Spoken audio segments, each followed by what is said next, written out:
So, for our very first guest on our very first podcast episode of Feminist Power Quarter Hour, we wanted to invite someone who we really thinks takes on the qualities of a woman in STEM and has faced challenges herself.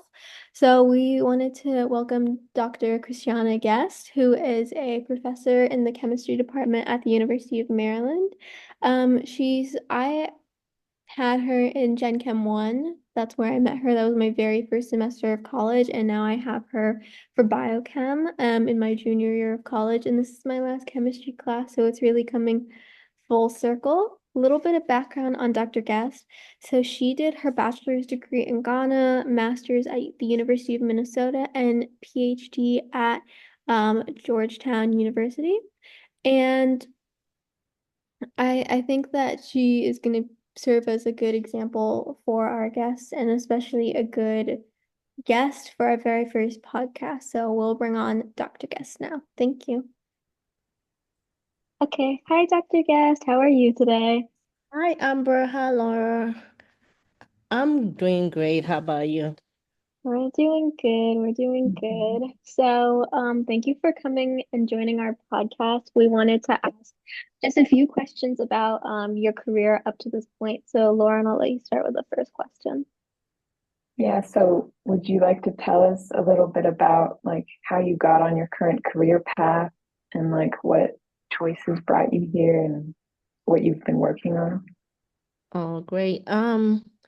Interesting. So, I, when I finished high school, I wasn't sure of what I wanted to do, honestly. So I, in Ghana, depending on how you do, or your performance on a general exams, they'll place you in a course. I never even heard of chemistry as a course to major in. And when I was growing up, all I knew was you can either be a doctor or nurse or those people the professions that we do see around. So the school I applied to gave me chemistry as an assignment. It give people pharmacy and all that based on how you perform in high school. And I was disappointed. I mean, I was crying all day. Why would they give me chemistry? I want to do pharmacy or doctor, or medical school or something like that, even though I didn't want to be a medical doctor. So, um, my option was to wait 1 year to change or to just take chemistry. So I didn't want to stay home for 1 year, so I decided to just go chemistry because I was told that if you do well in chemistry, you can change to any course you want. So I went to chemistry, but for some reason I did so well. I was the top student in my class, and actually I was the first lady to ever get a first class in chemistry. So that motivated me to, I'm like, oh, it wasn't bad. Like, and a lot of people said you can do a lot with chemistry, and I decided to finish the chemistry. I didn't change it. So once I finished chemistry, I really liked organic chemistry. It was actually my favorite. So I decided to do masters in organic chemistry. And after masters, I was debating whether to work or to continue my education. And I realized I didn't have any obligation. I didn't have kids, or I wasn't in a serious relationship to settle down. So I was like, why don't I spend time going to school more? But I was tired of chemistry, honestly. I didn't want to keep studying chemistry for the rest of my life. So I decided and during my master's, I was synthesizing small molecules and testing their antimicrobial activity, but I didn't know or I didn't know the mode of inhibition. So I decided that in order to understand that, I had to do biochemistry. And I decided to do PhD in biochemistry. Then after that, I happened to start here as a faculty research assistant at the University of Maryland. I did it for 1 semester only, and there was a position open for lecturer. I applied and did all those, and then I got into this job. So that ended me here. So it Awesome. was really Thank more you. about, oh, sorry. It's been Oh, long, right? yeah. I was, I'm it's sorry. interesting how it was more about what you were good at and what you tested into, and you just ended up here Mm-hmm. through Mhm, your choices. mhm. It's very interesting. Yeah, I feel like I had you my first semester of my freshman year, and now I'm a junior, and I knew like your career path a little bit after your PhD at Georgetown, but I didn't Oh. know much before that, so it's really interesting to hear. Yeah. Yeah, so what would you say the most joyous parts of your current career are? Most joyous part of my career is honestly working with students, right? And the most joyous part is seeing the students, succeed in the field that they want to. And yeah, that makes me happy. That's the most joyous part of it. Awesome. And what is maybe like the not most joyous parts of your career? The most joyous part of this career is my workload. I feel Hmm. like I'm really always overwhelmed. Hmm. I didn't feel the workload as much as like when I started, I didn't really feel like it was a lot of work. Hmm. Even though sometimes certain semesters have 1,200 students in one class and 100 and even 20 in biochemistry class, I never felt it. But after having family, after having my two kids, realized that because before I didn't care, I was working late, you know, I can even stay here till 7 or 8 to finish whatever, reply all emails and all that. But after having kids where I have to go back home, take care of them, make sure they're okay, homework, everything. I feel like my job is like it's really overwhelming and it can really burn me down. So that is the non-joyous part of it. Yeah, I think because you used to teach Gen Chem 1 lecture and you teach the lab, and I think that's Mhm. like the biggest chemistry class I would say, Yes. just because Hmm. like it's not everyone, no one's been like weeded out yet, so Hmm. I can imagine that that is a huge It's workload. it's a lot like the lab, honestly. And then every semester, it's like you can't even train somebody to be your assistant. Hmm. Like if I'm not there, there's no TA can confidently say that they know the in and out of the lab that can be even Hmm. a good administrative assistant or even being an assistant. I don't have any assistant.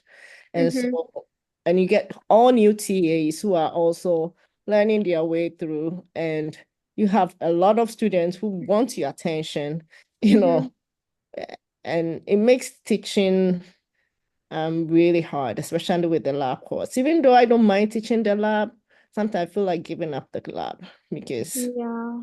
the number Yeah. of students is too much. I wish like if it's something I can focus on only at a time, Hmm. like if I'm just coordinating the lab, working through the lab, getting to know the student, learning their issues and solving, it will be different.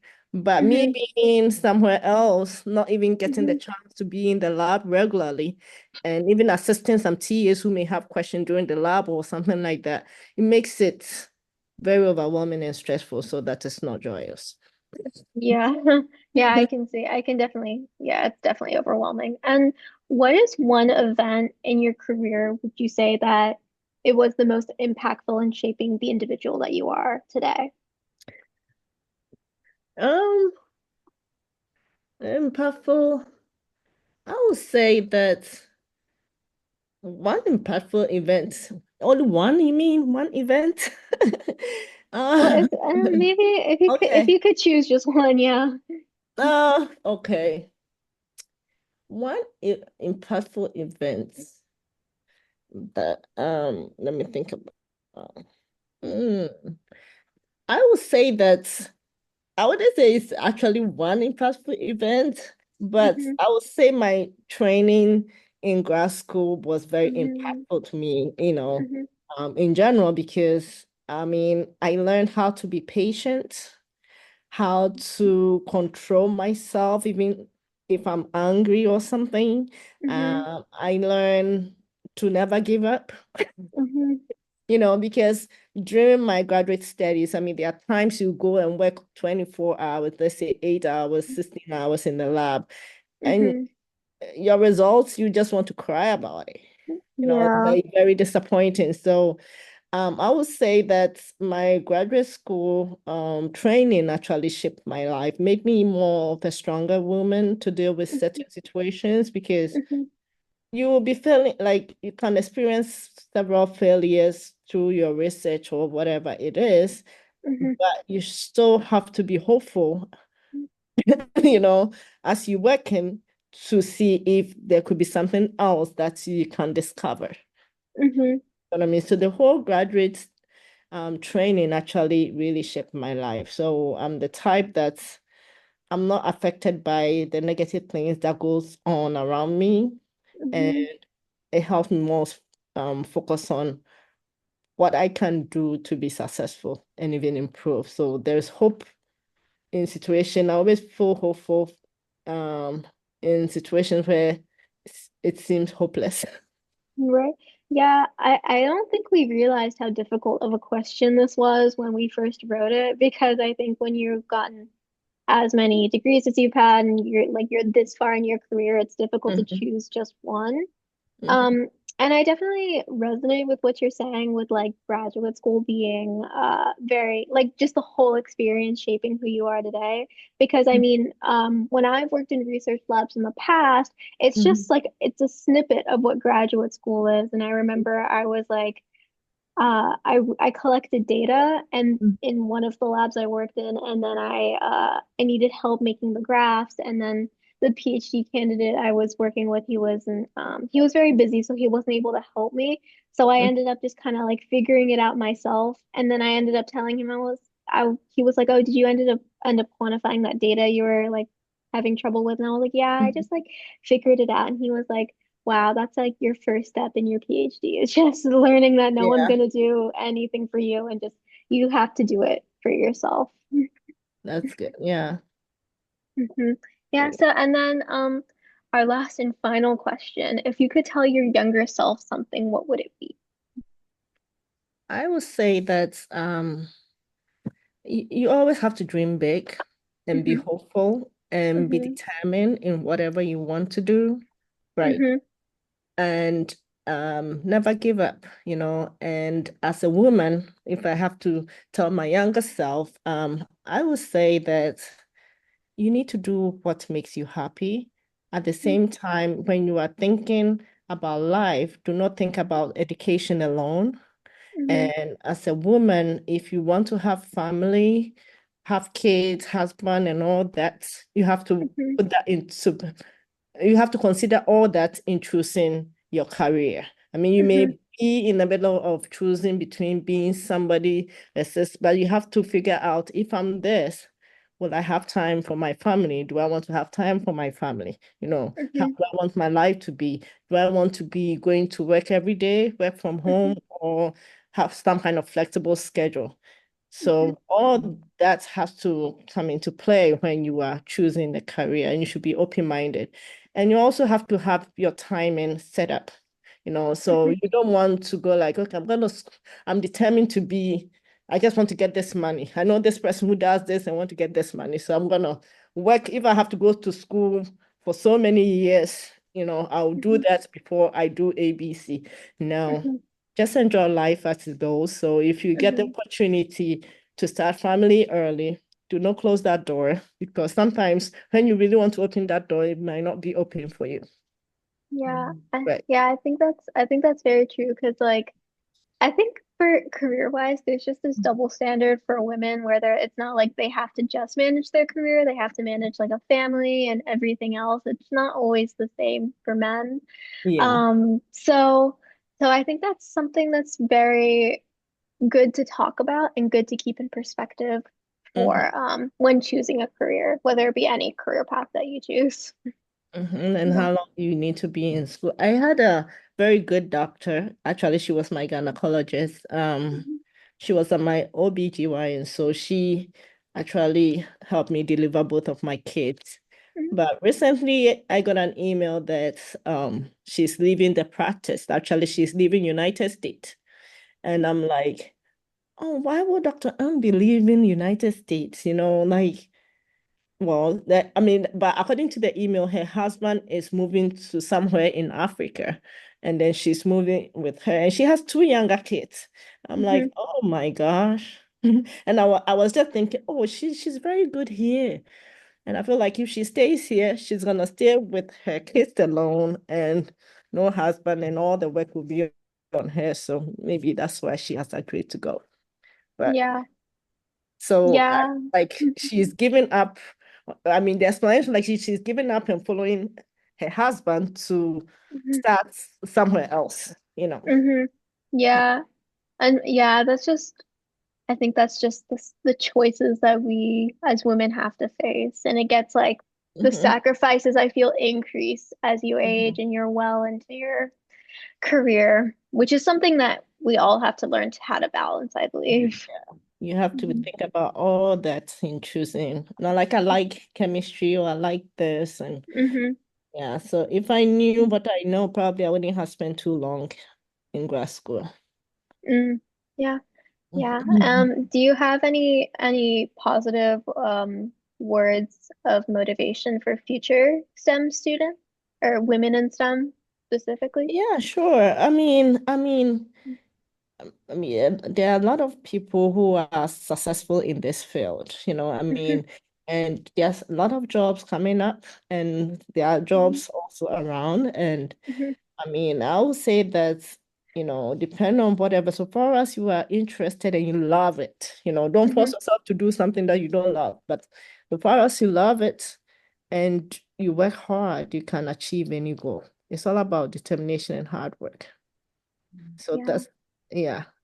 And the opportunities around. So you just have to make hay when the sun shines, right?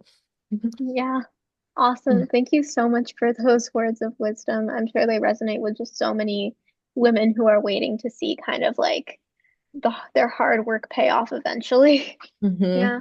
So, that's all my questions. Thank you so much for your time, Dr. Thank Guest. you. Oh, it's my pleasure. It's nice meeting you, Laura. It's nice meeting you, Amber. And I'm gonna see you again tomorrow. So, Okay, I'll see you in biochem tomorrow. all right. Have a good one. You You too. too. Bye. Bye. That was such an inspirational podcast interview with Dr. Guest. What did you think, Lauren? Really good topic, really good discussion.